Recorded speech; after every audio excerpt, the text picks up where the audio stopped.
Lakini jambo jingine katika mambo ya msingi kabisa ni kwamba kumbe dawa ya Mtume sallallahu alaihi wasallam, kufana kwake, kunoga kwake, kusimama kwake imara, ni lazima ijengwe juu ya msingi wa ilmu, alilmu alshar'i.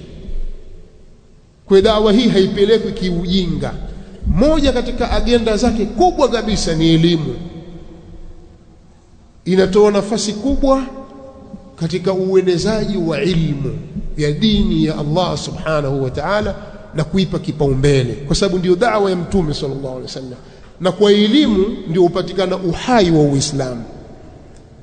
Na mahali patapimwa kwamba watu Uislamu umeendelea au Uislamu umerudi nyuma, Uislamu uko hai au Uislamu umekufa, kwa elimu na ujinga.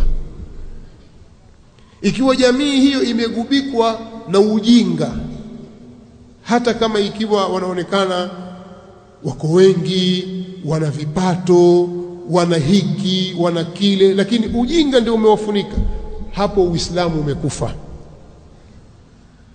Na mahali ambapo elimu imetawala,